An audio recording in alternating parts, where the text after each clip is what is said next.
কে কাকে সমুচিত জবাব দেবে এই যুদ্ধ। যুদ্ধ তো অবশ্যই অস্ত্রের, এবং সেইখানে বাকযুদ্ধ শুরু হয়েছে, এবং সেইখানে কার কত ক্ষতি হয়েছে সেটি দেখছি। কিন্তু মানুষের চোখ কি বলে? একটি দেশ আরেকটি দেশের সঙ্গে যুদ্ধে লিপ্ত হয়েছে, তাতে কে কোন দেশের পক্ষে কার কতটা লাভ লোকসান, তার চেয়েও সবচেয়ে বড় কথা এই যুদ্ধে মানুষ মারা যাচ্ছে।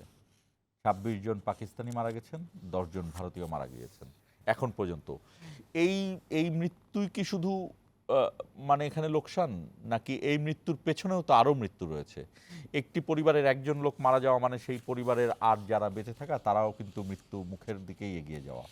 এই জায়গাগুলো নিশ্চয়ই যুদ্ধের ঘটনাগুলোকে সামনে আনবে এবং এই ঘটনাকে বিশ্লেষণ করবে। আমাদের এই সব আবেগের কথা নিশ্চয়ই ভারত পাকিস্তানের বড় বড় রাজনীতিবিদদের মাথায় যাবে না। যেভাবে যায়নি ইসরায়েলের প্রধানমন্ত্রীর মাথায়, যেভাবে যায়নি ইউক্রেন বা রাশিয়ার যারা প্রধান আছে তাদের মাথায়, যেভাবে যায়নি মায়ানমারের যিনি সেনাপ্রধান তার মাথাতেও। এই জায়গাগুলো আসলে এইগুলো সবসময় একটু অন্ধকার গ্রে ম্যাটার হয়েই থাকে, যে মানুষ আসলে মানুষকে মারার জন্য এত টাকা খরচ করে কেন। যাই হোক, আমাদের আজকের ইস্পাহানি মির্জাপুর জিরো আওয়ারের সঙ্গত কারণেই আমাদের বিষয় পাক ভারত যুদ্ধ। এই পাক ভারত যুদ্ধ, এই শব্দটিও খুব ছোটবেলা থেকেই শুনে আসছি, পাক ভারত যুদ্ধ। অর্থাৎ পাকিস্তান ভারত তারা যুদ্ধ করবে, যুদ্ধংদেহী হবে, এটি যেন নিত্য নৈমিত্তিক ব্যাপার, এবং এটি যেন বেদবাক্য টাইপের একটি ঘটনা। আমাদের সঙ্গে আছেন মোফাজ্জল করিম, সাবেক সচিব ও হাই কমিশনার, এবং আপনাকে স্বাগত জানাচ্ছি। এবং আছেন উইং কমান্ডার অবসরপ্রাপ্ত এম সালাউদ্দিন চৌধুরী, রাজনৈতিক বিশ্লেষক। আপনাকেও স্বাগত জানাচ্ছি। আমরা আলোচনা শুরু করব, তার আগে দেখে আসবো শিরোনাম, এবং শিরোনাম দেখে আলোচনা শুরুর আগে আরেকটি বিষয় জানিয়ে দেই, সেটি হলো বরাবরের মতো আমাদের এই অনুষ্ঠানটি কিন্তু আজকেও ফেসবুক লাইভ এবং ইউটিউবে একসাথে সরাসরি সম্প্রচারিত হচ্ছে। আপনারা চাইলে সেখানে কমেন্টে আপনাদের মতামত, আপনাদের পরামর্শ, আপনাদের ক্ষোভ, বিক্ষোভ, রাগ সব জানাতে পারেন। সর্বাত্মক যুদ্ধের দ্বারপ্রান্তে ভারত পাকিস্তান, হামলার পাল্টা জবাব দিতে সেনাবাহিনীকে ইসলামাবাদের অনুমোদন, বিশ্ব নেতাদের উদ্বেগ। পাল্টাপাল্টি হামলায় দুই দেশেই বাড়ছে আতঙ্ক, পাকিস্তানের পাঞ্জাবে জরুরি অবস্থা, ভারতে সীমান্তবর্তী বিমানবন্দর বন্ধ, বিপাকে এশীয় এয়ারলাইন্স। ভারত পাকিস্তান পরিস্থিতি পর্যবেক্ষণ করছে বাংলাদেশ, দুই পক্ষকে শান্ত থাকার আহ্বান, জঙ্গি প্রবেশ বন্ধে সীমান্তে পুলিশকে সতর্ক থাকার নির্দেশ আইজিপির। রাষ্ট্র সংস্কারে মৌলিক জায়গায় সবার ঐকমত্য চান আলী রিয়াজ, নির্বাচন নিয়ে চক্রান্ত চলছে, সতর্ক থাকার আহ্বান বিএনপি নেতা ফারুকের। এবং সারা দেশে ফার্মেসি নেটওয়ার্ক গড়ে তোলার পরিকল্পনা সরকারের, বাড়বে অত্যাবশ্যকীয় ওষুধ উৎপাদন, নিম্ন মধ্যবিত্তদের চিকিৎসা ব্যয় কমবে, মত বিশ্লেষকদের। দর্শক শুনছিলেন শিরোনামগুলো। অবসরপ্রাপ্ত wing commander M Salahuddin Chowdhury, আমি আপনাকে দিয়ে শুরু করতে চাই। দীর্ঘ সময় সেনাবাহিনীতে, বিমান বাহিনীতে কাজ করেছেন, সশস্ত্র বাহিনীতে কাজ করেছেন। ঠিক যুদ্ধের এখন কি পরিস্থিতি? আপনারা তো তথ্যগুলো তো অবশ্যই জানেন, সেই তথ্য থেকে আপনারা সেখানকার কি ম্যাপ আঁকতে পারেন? কেমন হচ্ছে যুদ্ধের, কোন অবস্থানে আছে ভারত এবং পাকিস্তান? এটা কি আসলে যুদ্ধ? যেমন ভারত বলছে যে এটি যুদ্ধ নয়, এটি তারা টেররিস্টদের অবস্থানে আঘাত করেছেন, পাকিস্তানও এরকমভাবেই বলছে। সেই জায়গাতে এখন ঠিক কী পরিস্থিতি, ক্ষয়ক্ষতি, মানুষ মারা যাওয়া, সব কিছু মিলিয়ে? ধন্যবাদ আপনাকে। না, মানুষের ক্ষয়ক্ষতি, প্রাণহানি তো ঘটে গেছে অলরেডি, এবং এটাকে আমরা এখনও যুদ্ধংদেহী মনোভাব বলবো। পরিপূর্ণ যুদ্ধ যে ক্ষেত্র, সেটাকে আমরা বলবো না। বিশেষত মানে ভারতের সুরে যদি বা তাদের যে উক্তি, সেটা রেফারেন্স দিয়ে যদি আমরা বলি যে তারা যেই পাকিস্তানের অভ্যন্তরে 9টা আস্তানা তারা হামলা করেছে, সেটা তারা হামলা করেছে যে সেখানে সন্ত্রাসী আস্তানা বলে তারা টার্গেট করে সেখানে হামলা করেছে। তো তারা বলতে যাচ্ছে যে তারা টেরোরিস্ট অ্যাক্টিভিটিসকে তারা মানে সমূলে উৎপাদন করার জন্য এই অপারেশনটা চালিয়েছে। তো আপনি যদি দেখেন, সেখানে কি 26 জন নিরীহ বেসামরিক ব্যক্তি মারা গেছে, তার মধ্যে একটা 3 বছরের শিশু রয়েছে। সে কি কোনো সন্ত্রাসী? নিশ্চয়ই না। তো ভারত যে কাজটা করেছে, এটা এসকেলেট করেছে, আক্রমণ করেছে, সেটার কাউন্টার আক্রমণও পাকিস্তান করেছে, এবং তারা দাবি করছে যে তাদের কিছুটা সফলতা এসছে। অনেক ধরনের বাকযুদ্ধ চলছে বিভিন্ন মাধ্যমে। তো মূল কথা যেটা হচ্ছে যে ভারত যে কাজটা করেছে, সেটা যে আমি একটু পেছনের দিকে তাকাই, যে ওরা ইস্যুটা টেনেছে যে পেহেলগামে যে ঘটনাটা ঘটেছে গত 22শে এপ্রিলে। এই ব্যাপারটা আমি আগেও বলেছি, আপনাদের এই অনুষ্ঠানে বলেছি যে আমার অ্যানালাইসিসে বলে যে এটা ছিল একটা false flag operation. False flag operation যদি সহজ বাংলায় বলা যায় যে, ধরেন আপনার সাথে আমার ঝামেলা চলছে, পাড়ার প্রতিবেশী জানে, এখন আমি আপনাকে কোনো ব্যাপারে দায়ী করার জন্য আমি নিজের ঘরে আগুন জ্বালিয়ে দিলাম, কিন্তু কেউ জানলো না যে আমি জ্বালিয়েছি, নিজের নাক কেটে অন্যের যাত্রা ভঙ্গ। মানুষ সেরকম একটা ঘটনা ঘটিয়েছে। কেন বললাম কথাটা, যে দেখুন আজকে 2 সপ্তাহ পেরিয়ে গেছে, কোনো দৃশ্যমান বা কোনো বিশ্বাসযোগ্য কোনো প্রমাণ কিন্তু এখনো হাজির করতে পারেনি যে এটা পাকিস্তানের পৃষ্ঠপোষকতায় লস্করে তৈয়বার ছায়া সংগঠন, যেটা বলা হয় যে দ্য রেজিস্ট্যান্স ফ্রন্ট, এটা করেছে, এমন কোনো প্রমাণাদি কিন্তু এখনো আনতে পারেনি। উপরন্তু পাকিস্তান ভারতকে অফার করেছিল যে আপনারা আসেন, নিরপেক্ষ তদন্ত হোক, আপনারা ঘুরে যান, সব কিছু আমরা আপনাকে সহযোগিতা করব।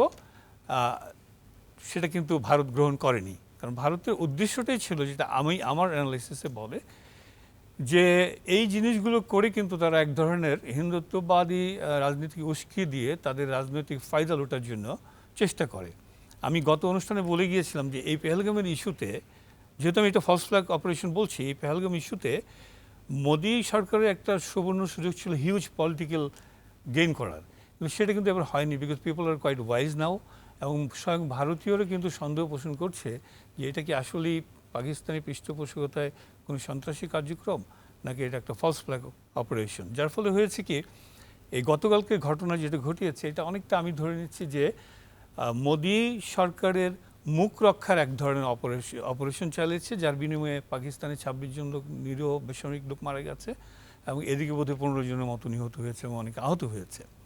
সো এই যে ঘটনাটা আমি কেন বললাম এভাবে, সেটা হলো যে যেহেতু পেহেলগাম ইস্যুটাকে এস্টাবলিশ করতে পারেনি বা ওই যে জনমত সৃষ্টি করতে পারেনি, আপনারা হয়তো আরও ভালো জানবেন, তার পক্ষে, তখন সে ভেবেছে যে 26 জন লোক মারা গিয়েছে, পেহেলগামে বোধহয় 26 জন নিহত হয়েছে। সো এর বিনিময়ে এমন কিছু করতে হবে যাতে তার এলাকার জনগণ, তার দেশের জনগণ ভাবে যে আমাদের সরকার এর প্রতিশোধ নেওয়ার জন্য একটা ব্যবস্থা গ্রহণ করেছে, যেটারই ফলো আপ অ্যাকশন কিন্তু আমরা দেখতে পেয়েছি গতকালকে। এবং গতকালকে বোধহয় 26 জনের মতো মারা গেছে পাকিস্তানে, সব বেসামরিক ইয়ে। আচ্ছা, এর মধ্যে আপনার একটা ইন্টারেস্টিং পয়েন্ট বলি, গত 6ই মে আন্তর্জাতিক গণমাধ্যমের কিছু ব্যক্তিবর্গকে পাকিস্তান সরকার বলেছিল যে ভারত যেই জায়গাগুলোর কথা বলছে এটা ইমাজিনারি একটা ব্যাপার, এখানে কিন্তু কাল্পনিক সন্ত্রাসী আস্তানা বলে তারা দাবি করছে, তোমরা এসে দেখে যাও। 6ই মে কিন্তু আন্তর্জাতিক গণমাধ্যমের মানুষজন গিয়েছিল ওখানে, এবং 7ই মে আবার যাওয়ার পরিকল্পনা ছিল। এখন ভারতীয় পক্ষে এটা আমাদের মানে বিশ্লেষণ বা আমাদের এক ধরনের সন্দেহ যে ভারত দেখতে পাচ্ছে যে আবারও যদি 7ই মে যায় এবং দেখা যায় যে তারা যেসব জায়গাগুলোকে টার্গেট করে বলছে যে এখানে সন্ত্রাসী আস্তানা আছে এবং এটা মিথ্যা প্রমাণিত হয়, তাহলে তো তাদের মুখ রক্ষা হচ্ছে না। তো সব কিছুকে মিলিয়ে তারা এই অপারেশনটা চালিয়েছে আর কি, ঠিক আছে, চালিয়ে সারা বিশ্বের দৃষ্টি আকর্ষণ করার চেষ্টা করেছিল। কিন্তু আমার মনে হয় যে বিশ্ববাসী আদার দেন ইসরায়েল, আমার মনে হয় কেউ খুব একটা এটার প্রতি সমর্থন জানিয়েছে বলে আমার মনে হয় না। স্বয়ং আমেরিকার প্রেসিডেন্টও এটাকে বলেছে একটা লজ্জাজনক পদক্ষেপ নিয়েছে, ঠিক আছে। চায়না তো অবশ্যই বলেছে, টার্কি বলেছে, রাশিয়া কিছু বলেনি। কাজে ভারত এখান থেকে যেটা আশা করেছিল, আপনি খেয়াল করবেন প্রতিবারই নির্বাচনের পূর্বে কিন্তু ভারত এই ধরনের, মানে বিশেষ করে মোদী সরকার এই ঘটনাগুলো ঘটায়। এবার যদিও জাতীয় সরকার অনেক দূরে, কিন্তু রাজ্যসভার কিছু ব্যাপার স্যাপার আছে, যেমন মোদী সরকার কিন্তু already Paschimbangla, Kerala, south India, even কাশ্মীরের চ্যালেঞ্জ ফেস করতে পেরেছে। আমি আরেকটি বিষয় জানতে চাই, আপনি যদি আমাদেরকে একটু সামরিক বিশ্লেষণ করেন যে সামরিক যে অভিযান তারা চালালো, ভারত কি চালালো, পাকিস্তান কি চালালো, যুদ্ধের এখন কি পরিস্থিতি, কে কোন অবস্থানে আছে? আমার মনে হয় যেটা, যে এখানে একটা ছোট্ট ইনফরমেশন বলে রাখি, অনুষ্ঠানে আসার আগে আমি স্যারকে বলছিলাম যে পাকিস্তানের ডিজি আইএসপিআর জেনারেল আহমেদ শরীফ চৌধুরী কিন্তু অলরেডি বলেছে টু দি হোল ওয়ার্ল্ড যে তারা অলরেডি কাউন্টার অ্যাটাক করে ভারতের 5টা এয়ারক্রাফটকে তারা শটডাউন করেছে, তার মধ্যে 3টা রাফেল। এখন এই ব্যাপারে অথেন্টিক কোনো ইনফরমেশন আমরা পাইনি, কিন্তু আমরা যদি রিলেট করি সব কিছু, তাতে মনে হয় যে তারা ধ্বংস করেছে। এখন কোন এয়ারক্রাফটগুলো এক্স্যাক্টলি জানি না। সকালে কিন্তু ভারতের নির্ভরযোগ্য যে সংবাদ মাধ্যম আছে দ্য হিন্দু, সেখানে কিন্তু তারা উল্লেখ করেছে 3টা এয়ারক্রাফট ক্র্যাশ করেছে, জেট এয়ারক্রাফট। তো জেট এয়ারক্রাফট ক্র্যাশ এমনি 3টা করে ফেলটা কিন্তু অস্বাভাবিক ব্যাপার, ঠিক আছে। আর পাকিস্তান যে দাবি করছে যে 5টা এয়ারক্রাফট শটডাউন করেছে সে ব্যাপারে কিন্তু ভারত এখনো কোনো প্রতিবাদ লিপি বা কোনো কিছু দেয়নি। এইটা একটু সাধারণ ঠিক আছে? মানুষের যদি বলেন, what is the difference between shutdown and crash? ক্র্যাশটা হয় কি, ধরেন অনেক কারণে ক্র্যাশ হতে পারে, রাইট? পাইলট এররের জন্য, টেকনিক্যাল ফল্টের জন্য, ব্যাড ওয়েদারের জন্য। তো এমন কিছু হয়নি যে 3টা জেট এয়ারক্রাফট গিয়ে একবারই ক্র্যাশ করছে 3টা জায়গাতে। সম্ভবত জায়গাগুলো রমবান, তারপরে আখিনুর আরেকটা জায়গাতে পড়েছে আর কি, কাশ্মীর জোনের মধ্যে। তো এইটা একটা অস্বাভাবিক ব্যাপার। এবং আরেকটা জিনিস লক্ষ্য করেন, আজকে সারাদিন হয়ে গেল, প্রায় 24 ঘন্টা পার হয়ে গেল, ভারতের তরফ থেকে কিন্তু ওই পাকিস্তানের সেই দাবি যে তারা এতগুলি এয়ারক্রাফটকে তারা ধ্বংস নাকচ করে করেছে, নাই, প্রতিবাদও তারা কোনো জানায়নি। কিছু করেনি। আরেকটা ইন্টারেস্টিং ব্যাপার হলো যে এই যে রাফেল এয়ারক্রাফটের যে নির্মাতা কোম্পানি, তাকে বল ফ্রান্স। দাসো, হ্যাঁ ফ্রান্স, দর্শক, দাসো এভিয়েশনের কিন্তু আজকে শেয়ার প্রাইস প্রায় 6% পতন ঘটেছে। তো সব কিছু যদি আমরা মিলিয়ে বিশ্লেষণ করি, তাতে আমার মনে হয় যে পাকিস্তানের দাবিটা একেবারে উড়িয়ে দেওয়া যায় না।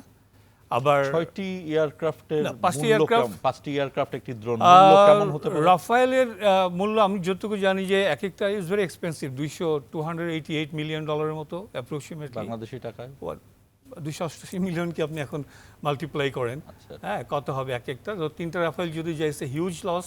মানে অ্যাপ্রক্সিমেট $300 মিলিয়ন, মানে 3টা মানে 3 × 900 মিলিয়ন ডলার।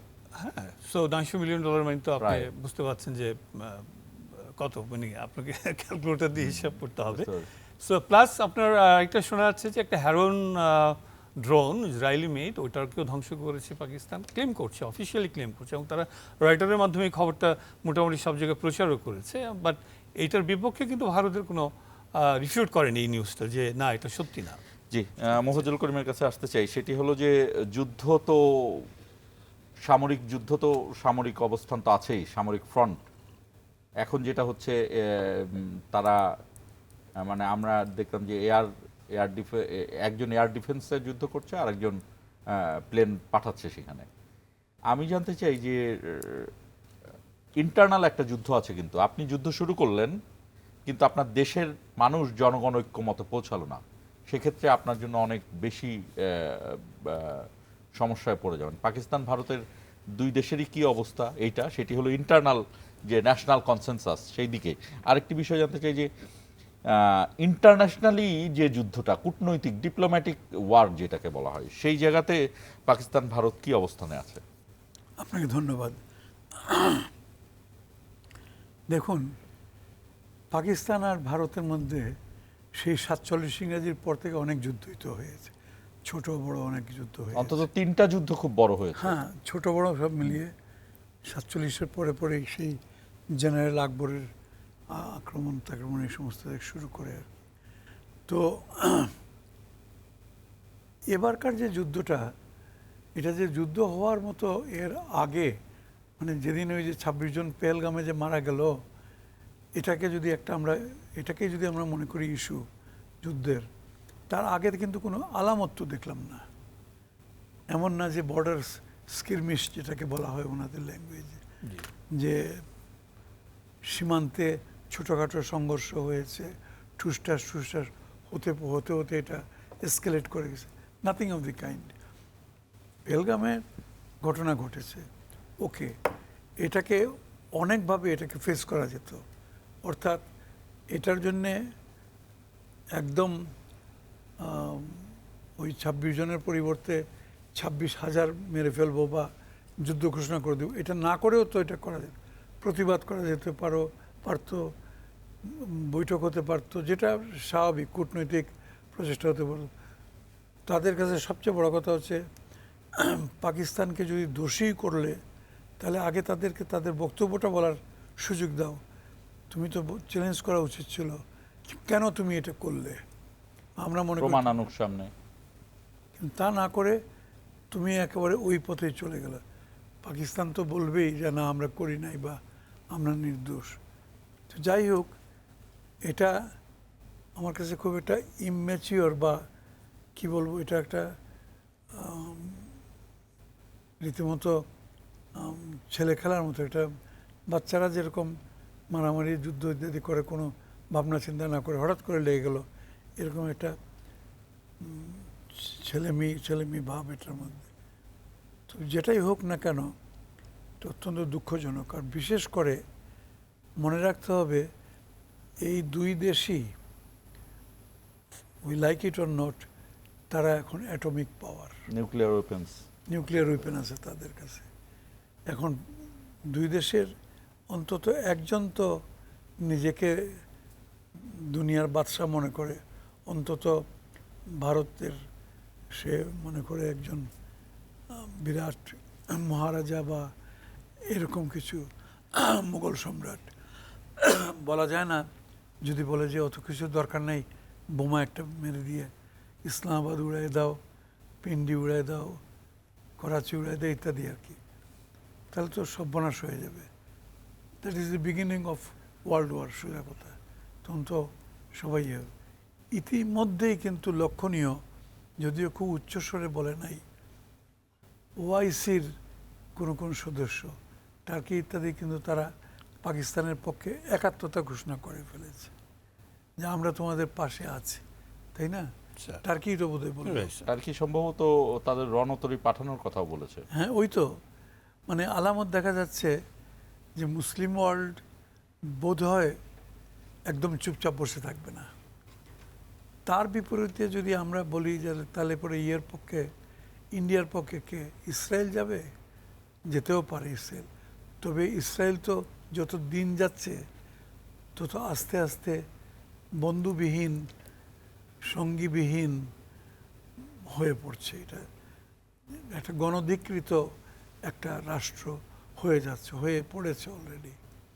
কারণ ইসরায়েল প্রতিদিন গাজাতে যে কাণ্ডটা করতেছে, মিডিয়াতে যা বিশ্ববাসী জানতে পারছে, তার যদি 50% যদি সত্য হয়ে থাকে, মিডিয়াতে যদি বলে যে আজকে 50টা বাচ্চাকে মেরেছে, 50 না হোক 25টাও যদি মরে, 10টাও যদি মরে, এটা তো কিছুতেই কেউ সুস্থ বুদ্ধির মানুষ। ইন্ডিয়ার আন্তর্জাতিক কূটনৈতিক প্রক্রিয়ার মধ্যে ইন্ডিয়া এখন কোন অবস্থানে আছে?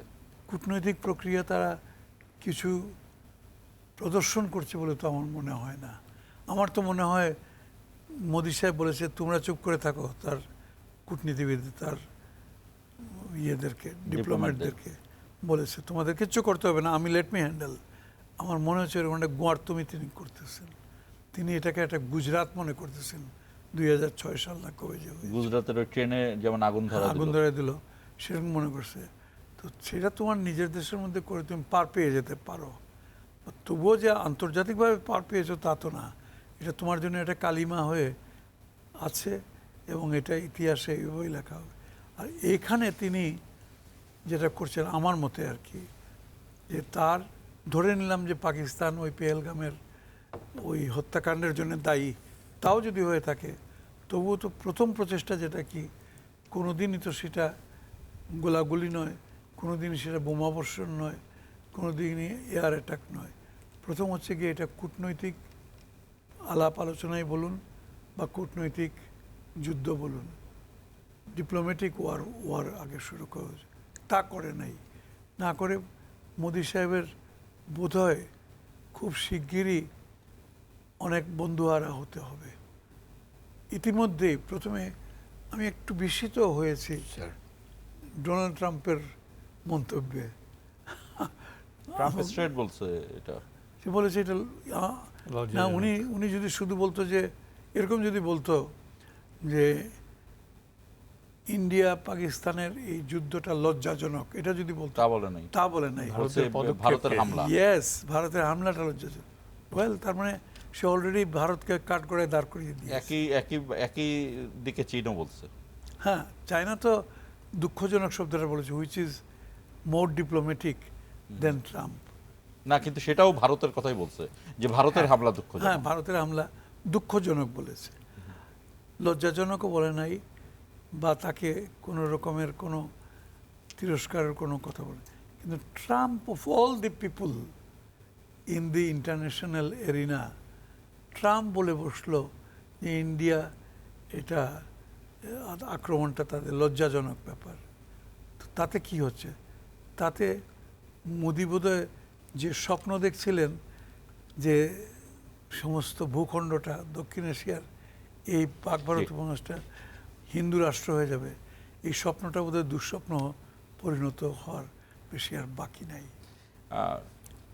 আমি জানি না, এটা হলো যে আগে তো এক ধরনের ইয়ে ছিল যে টেরোরিস্ট ঘোষণা দিয়ে যুদ্ধ করলে ইউএসএ তার পাশে এসে দাঁড়াতো। নরেন্দ্র মোদী কি সেই পুরনো চালটায় চালতে গেলেন কিনা? না, টেরোরিস্টের কোনো আলামত তো এই পেহেলগাম যে কত তারিখে জানি হলো, 22 এপ্রিল। জি 22 এপ্রিল। 22 April, sorry. এবং মাত্র 15 দিনের মাথায় আপনি যুদ্ধ শুরু Right. করলেন, অর্থাৎ মানে এয়ার স্ট্রাইকে চলে আর গেলেন। ওই 22 এপ্রিলের আগে তো কোনো আলামতের কথা তো আমরা শুনি নাই। 22 এপ্রিলের আগে আমরা ছোট্ট একটি বিরতি দিচ্ছি।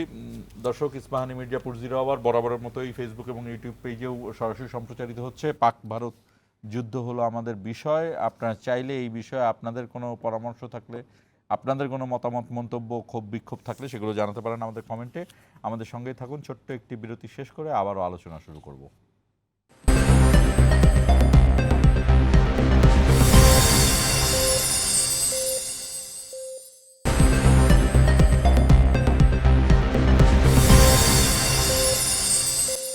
দর্শক, আমাদের আলোচনা শুনছিলেন পাক ভারত যুদ্ধ, এই নিয়ে আমাদের আলোচনা চলছিল। ইস্পাহানি মির্জাপুর 0 আওয়ারের আজকের বিষয় পাক ভারত যুদ্ধ। এই নিয়ে যদি আপনাদের কোনো মতামত, মন্তব্য, কমেন্ট থাকে সেগুলো জানাতে পারেন আমাদের ফেসবুক এবং ইউটিউব পেজে। আমি আরেকটি বিষয় জানতে চাই যে যুদ্ধের কিছু নিয়ম আছে, এটি মোফাজ্জল করিম আপনি জানেন এবং সালাউদ্দিন চৌধুরী আপনিও জানেন যে জাতিসংঘ যারা সদস্য দেশ তাদের মধ্যে যুদ্ধের কিছু নিয়ম আছে যে আপনি একটি দেশের মূল ভূখণ্ড এবং একটি দেশের অধিকৃত জায়গা, এগুলোর বেশ কিছু জটিল ফেনোমেনা আছে। আমরা যেটা দেখলাম যে ভারত কোনো ধরনের আকার ইঙ্গিত ছাড়াই, এমন না যে ভারত পাকিস্তানের প্রশাসন যে কাশ্মীর চালায় সেই কাশ্মীরে আঘাত করেছে তাও না, ভারত কিন্তু একেবারে পাঞ্জাবে আঘাত করেছে, অর্থাৎ পাকিস্তানের মূল ভূখণ্ডে আঘাত করেছে।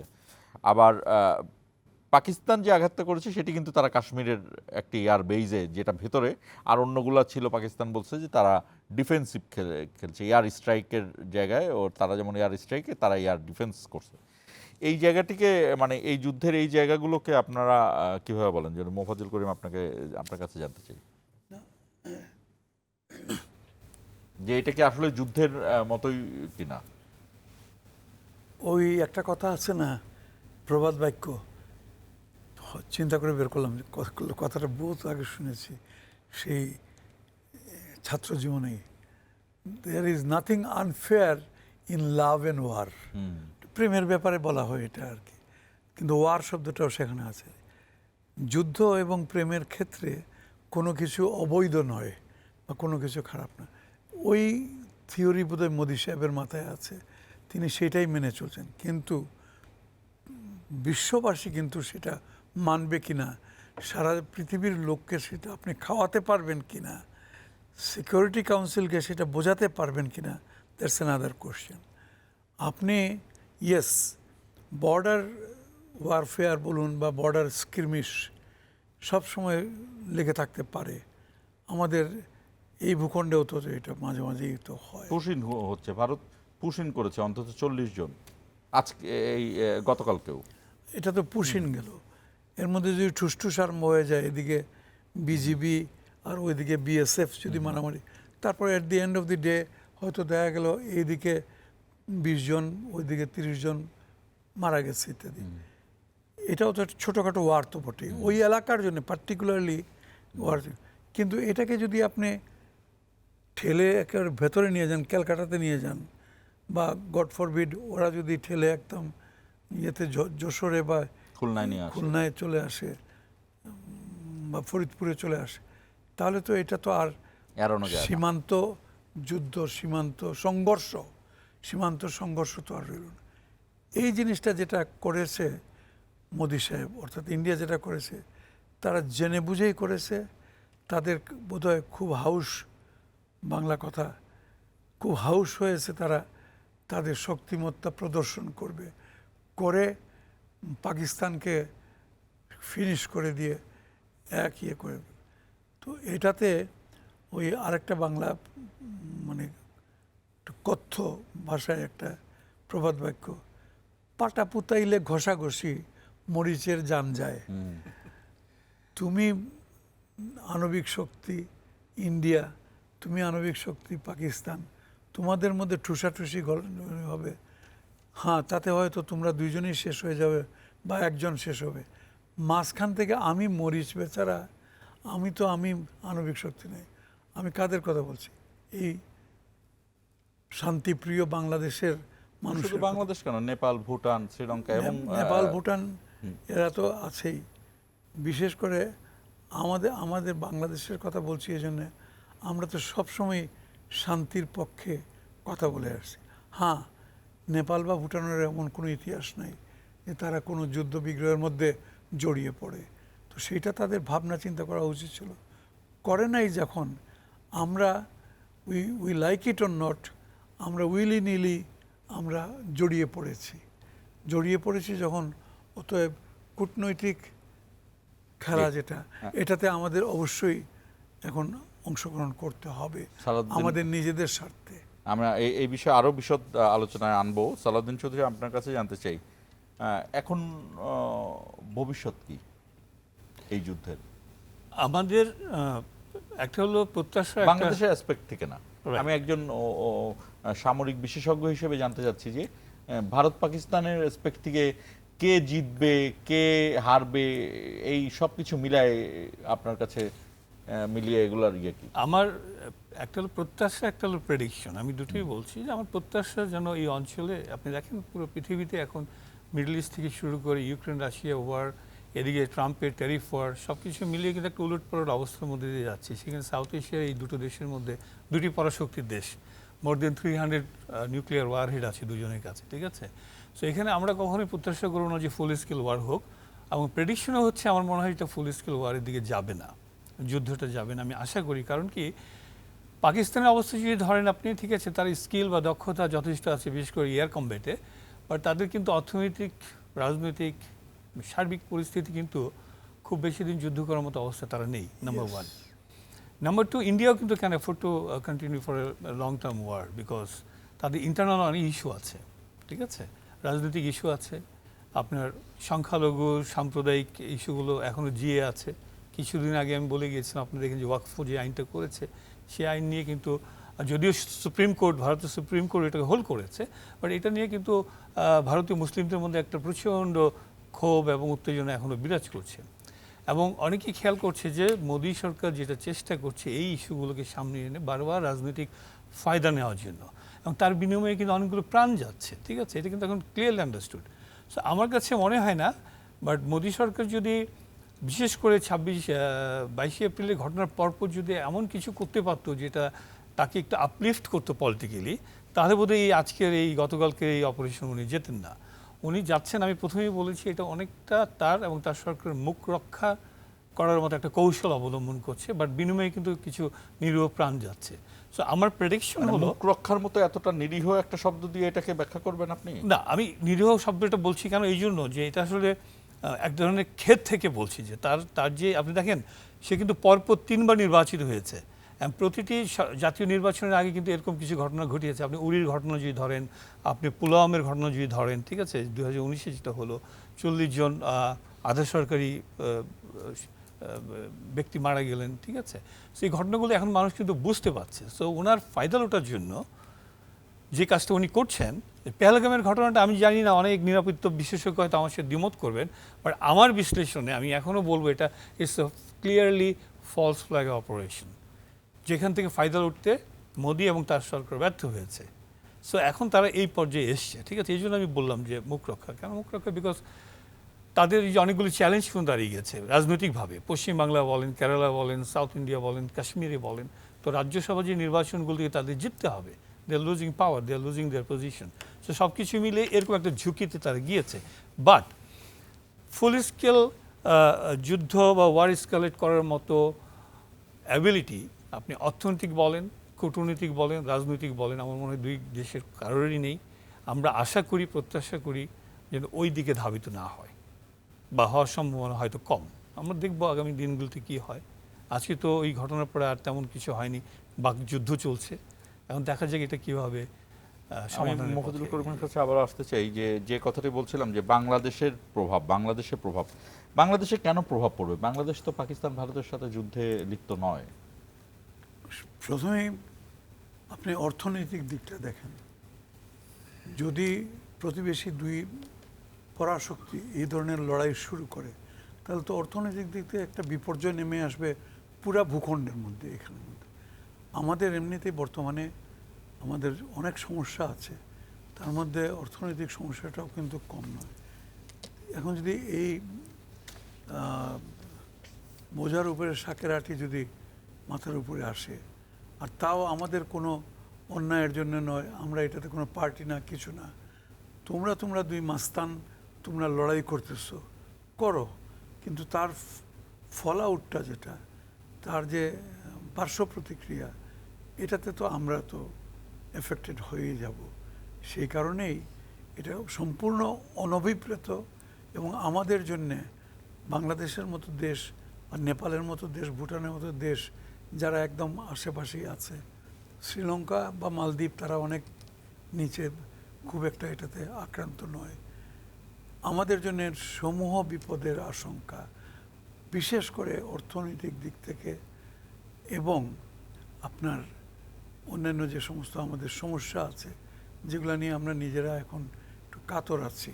আমরা চাচ্ছি যে একটা গুছিয়ে নিয়ে আসা, অর্থাৎ সোজা কথায় পেছিয়ে না বলে বলি, গণতন্ত্রের বিকাশ, এটাই তো আমরা চাচ্ছি। গণতন্ত্রের যে উত্তরণের যে প্রচেষ্টাটা বর্তমান সরকার করছেন, বা দেশবাসীর আকাঙ্ক্ষা যে দীর্ঘদিন পরে যাব, সেটা তো একটু বাধাগ্রস্ত হয়ে পড়বে এই লড়াইয়ের কারণে। এটা যদি আরও এসকেলেট, আরও যদি ছড়িয়ে পড়ে আর একটু, তাহলে সেটা এরকম হয়ে যাবে। জি, আমরা আবারও ছোট্ট একটি বিরতি নিচ্ছি। দর্শক, ছোট্ট একটি বিরতি নিচ্ছি, আমাদের সঙ্গেই থাকুন। বিরতি থেকে ফিরে আবারও আলোচনা যুক্ত হব।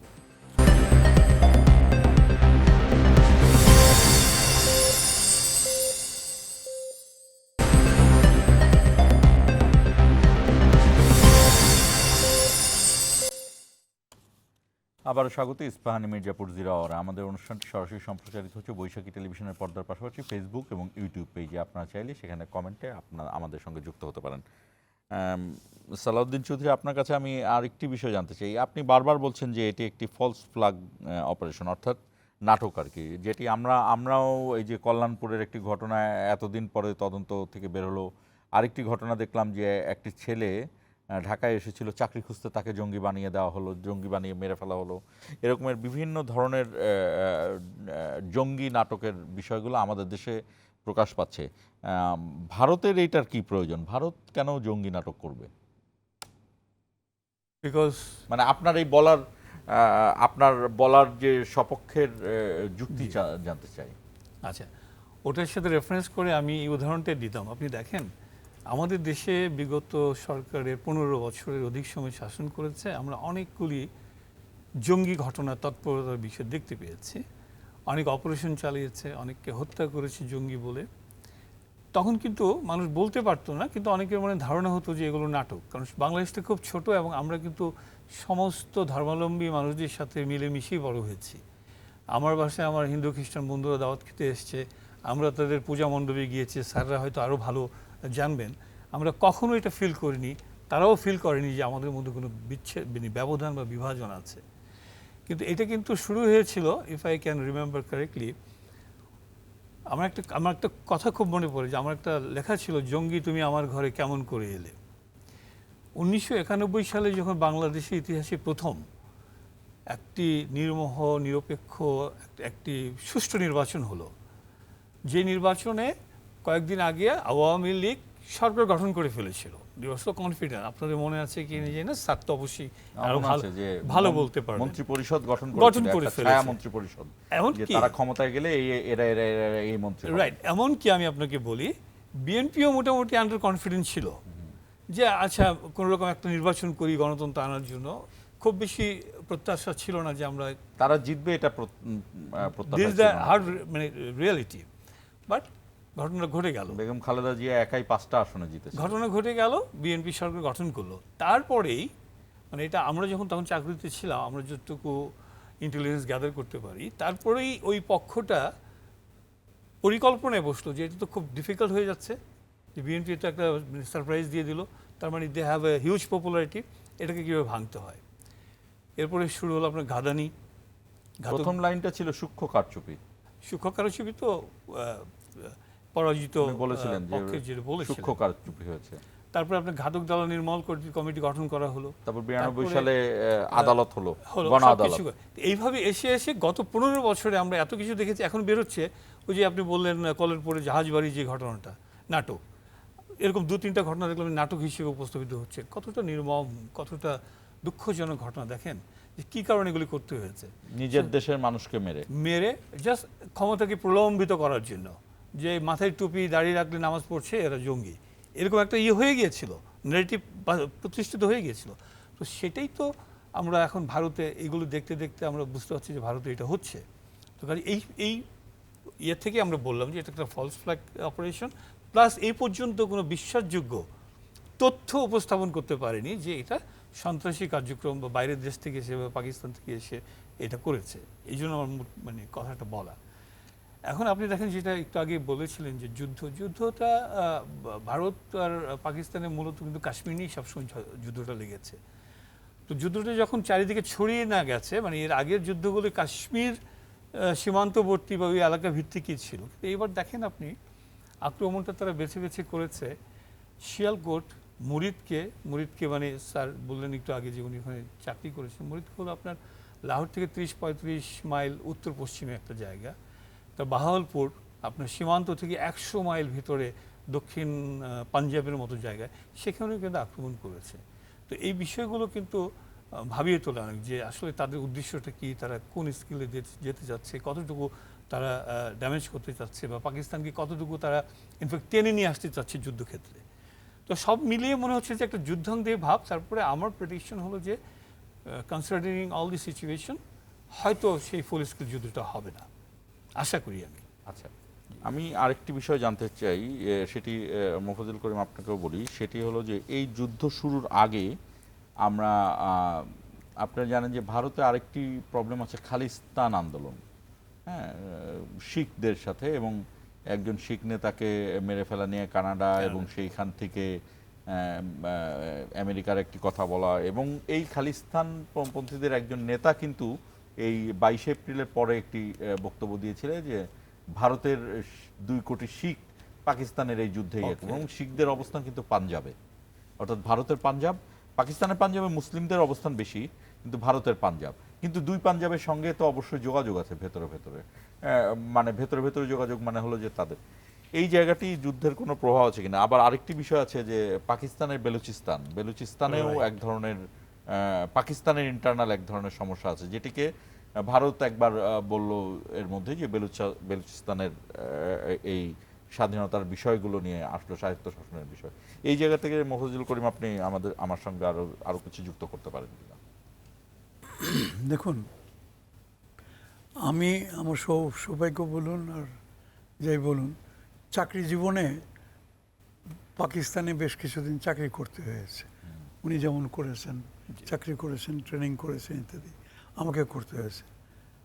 আমি পাকিস্তানিদের সাধারণভাবে নাগরিকদের যা দেখেছি, সাধারণ মানুষের মধ্যে, ওই সেনাবাহিনী বা ইয়ের কথা বলছি না, তথাকথিত বুদ্ধিজীবী বা ইত্যাদির কথা বলছি না, তারা তো সবসময় তাদের একটা ইগো নিয়ে কাজ করে। সাধারণ মানুষের মধ্যে তাদের ধর্মপ্রীতি অর্থাৎ ধার্মিকতা, এটা কিন্তু সাধারণভাবে ছিল। তবে পূর্ব পাকিস্তানের জন্য, যে পূর্ব পাকিস্তানের মুসলমানদেরকে তারা মুসলমান হিসাবেই দেখেছে, তারা ওই যে বাঙালি অন্যভাবে দেখতে হবে এটা নয়। ওটা দেখছো আইয়ুব খাঁ, এহিয়া খান, তারা হয়তো এরকমভাবে বিদ্বেষ। তো যাই হোক, পাকিস্তানের যেটা আর কি সমস্যা, যেটা সেটা হচ্ছে তাদের ইন্টারনেট সমস্যা। বেলুচিস্তান কিছুদিন আগ পর্যন্ত পাখতুনস্তানও ছিল, ওই যেটা এখন যেটা পাখতুন পাকওয়া হয়েছে, যেটাকে নর্থ ওয়েস্ট ফ্রন্টিয়ার প্রভিন্স বলা হতো, উত্তর পশ্চিম সীমান্ত প্রদেশ। হ্যাঁ, ভূগোল বইয়ে আমরা সেই ক্লাস আমরা 6-7 মুখস্থ করতে হয়েছে, উত্তর পশ্চিম। তো এখন তো নাম দিয়েছে পাখতুন পাকওয়া। এটা নিয়ে সমস্যা ছিল যে ওরা তাদের পাখতুনিস্তান আলাদা একটা অঞ্চল চায়। ওটা যাক স্তীমিত হয়েছে, কিভাবে হয়েছে জানি না, তাদের একটা বোঝাপড়া হয়েছে। বেলুচিস্তান আবার মাথাচাড়া দিয়ে উঠেছে। বেলুচিস্তানে এতটা প্রকট ছিল না, সম্প্রতিকারও যেটা দেখা যায়। তো এটা আমার মনে হয় বেলুচিস্তান যে পরিস্থিতি থাকুক না, আমি ব্যক্তিগত মানে when it comes between Pakistan and India, তখন বেলুচিস্তানই বলেন আর পাখতুনিস্তান বলেন, পাঞ্জাব বলেন, এবং সবাই কিন্তু একজোট হয়ে যাবে। তারা ঐক্যমতে আসবে। হ্যাঁ, মোদির সাইকিটা ওটা কি? মোদির সাইকি হচ্ছে যে তিনি মনে করেন যে পাক ভারত যে উপমহাদেশ, এখানে সংখ্যাগরিষ্ঠ জাতির নাম হচ্ছে Hindu, which is a fact. এটার কোনো অস্বীকার করার উপায় নেই। মুসলমান আছে, শিখ আছে, হয়তো জৈন, খ্রিস্টান ইত্যাদি ইত্যাদি আছে, কিন্তু এককভাবে হিন্দু। অতএব ইয়া ইন্ডিয়া টিন্ডিয়া কিচ্ছু নয়, ইয়া হিন্দুস্তান, এবং এটাকে হিন্দুস্তান বানানোর জন্যে যা যা করতে হবে করব। আর এইটা তিনি ভারতবর্ষের নাগরিকদের মধ্যে ঢোকাবার চেষ্টা করছেন। একটা জিনিস এখানে মোদি সাহেব হিসাবে ভুল করতেছে, যে ভারতের লোক হিন্দু হতে পারে, কিন্তু সকলেই যে তোমার সাইকি যে একেবারে সব কিছু হিন্দুভাবে দেখতে হবে, বুঝতে পেরেছি। সেটা তো না। এটার প্রমাণ হচ্ছে গিয়ে ওয়েস্ট বেঙ্গল ফর এক্সাম্পল, প্রমাণ হচ্ছে কেরালা। হ্যাঁ, কেরালা, হ্যাঁ, কেরালা, নাগাল্যান্ড, এখানেও ইত্যাদি, প্রবলেম আছে। হ্যাঁ। কিন্তু এই ভদ্রলোক মনে করতেছেন তিনি ইতিহাসে, অর্থাৎ মূল প্রবলেম আসলে ইন্ডিয়াও না, মূল প্রবলেম নরেন্দ্র মোদী। হ্যাঁ, আমি এটাতেই আসতেছিলাম। আমরা একদম শেষ সময়ে আমি একটু সালাউদ্দিন চৌধুরীর কাছে যাব। যে কথাটি মোফাজ্জল করিম স্যার বললেন যে মূল প্রবলেম কি ভারতের পুরো স্টেট নাকি নরেন্দ্র মোদী? 30 সেকেন্ডে বলবেন। প্রবলেম হচ্ছে যে নরেন্দ্র মোদী তো একটা দীর্ঘ সময় ধরে ভারত শাসন করছেন। এই দীর্ঘ সময়ে তার অনেক মতবাদ, অনেক ডক্ট্রিন কিন্তু ইনজেক্ট করেছেন, যার ফলে প্রবলেমগুলো একটু বেশি মাথা ছেড়ে দিয়ে উঠছে।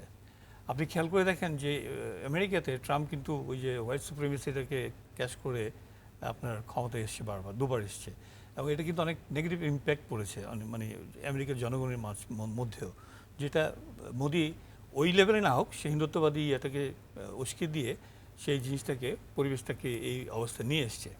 শেষ করার আগে একটা কথা বলি, এখানে এই যে কাশ্মীর ফ্রন্টে ঝামেলাটা বাঁধানোর পিছনে আরেকটা তথ্য আমরা পেয়েছি, যে বেলুচিস্তানের কথা বলেন, ওখানে যে বেলুচিস্তান লিবারেশন আর্মির একটা ফ্রন্ট করছিল, বিকজ ওখানে কিন্তু চায়নার হিউজ ইনভেস্টমেন্ট আছে, সিপেক যেটা বলি সম্ভবত, চায়না পাকিস্তানি, ওখানে ডিস্টেবিলাইজ করার জন্য ভারতীয় গোয়েন্দা সংস্থা কিন্তু ওখানে কাজ করছে, এরকম একটা রিপোর্ট কিন্তু আসছে এবং পত্রপত্রিকায় এসছে।